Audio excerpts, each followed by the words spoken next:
नमस्कार दोस्तों, आप देख रहे हैं मेडिको राइडर और मैं हूं प्रवीण यादव। मैं गाइटन को पूरे चैप्टर वाइज समझा दूंगा हिंदी में, तो देखते रहिएगा।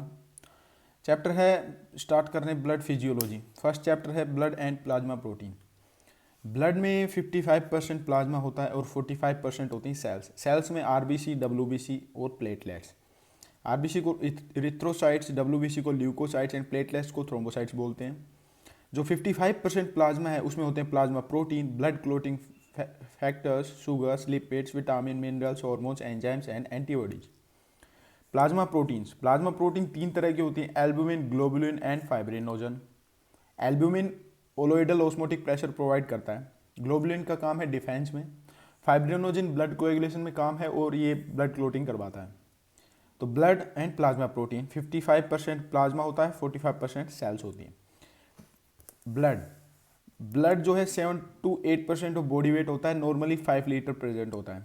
ब्लड एक स्पेशलाइज्ड कनेक्टिव टिश्यू है।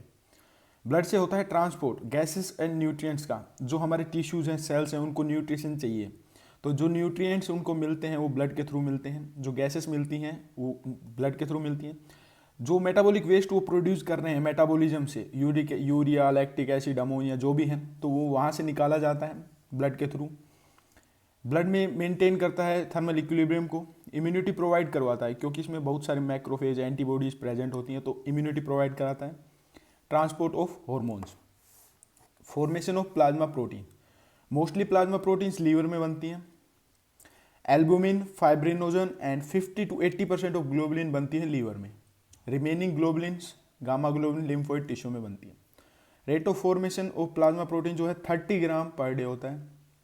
लीवर सिरोसिस हुआ, लीवर डैमेज हो गया, तो क्या होगा? प्लाज्मा प्रोटीन्स नहीं बनेंगी, कम बनेंगी। अगर प्लाज्मा प्रोटीन कम है तो जो प्लाज्मा कोलोइडल ओस्मोटिक प्रेशर है वो भी कम रहेगा। अगर वो कम है तो क्या होगा? कैपिलरी जो फिल्ट्रेशन है वो बढ़ जाएगा, क्योंकि वो उसको अपोज करता है। जो कोलोइडल ओस्मोटिक प्रेशर होता है वो अंदर होता है, तो वो अपोज करता है। तो अगर वो कम हो गया तो जो कैपिलरी फिल्ट्रेशन है वो बढ़ जाएगा, तो इससे क्या होगा? फ्लूइड एक्यूमुलेट होना स्टार्ट हो जाएगा, तो एक्स्ट्रा सेलुलर एडिमा हो जाएगा।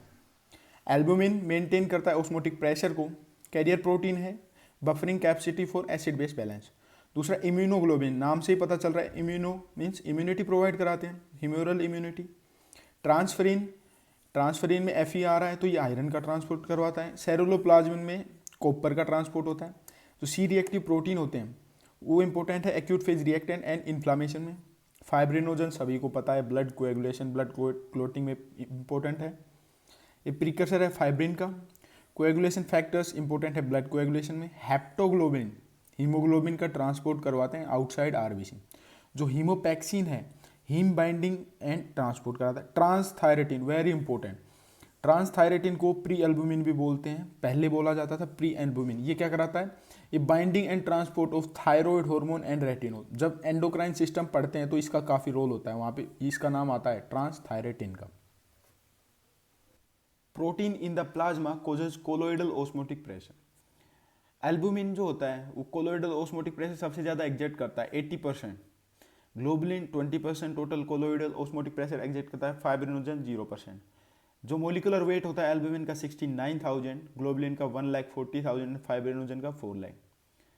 वही सब्सटेंस जो कि सेमीपेरमल मेम्ब्रेन से पास नहीं हो सकती, वही कोलोइडल एस्मोटिक प्रेशर एग्जर्ट करते हैं, जैसे कि प्रोटीन है या फिर कुछ आयंस है जो कि ब्लड वेसल से पास नहीं हो रहे, वो ब्लड में ही है, तो वो कोलोइडल ओस्मोटिक प्रेशर एग्जर्ट करते हैं। नॉर्मल वैल्यू होती है 28 mmHg।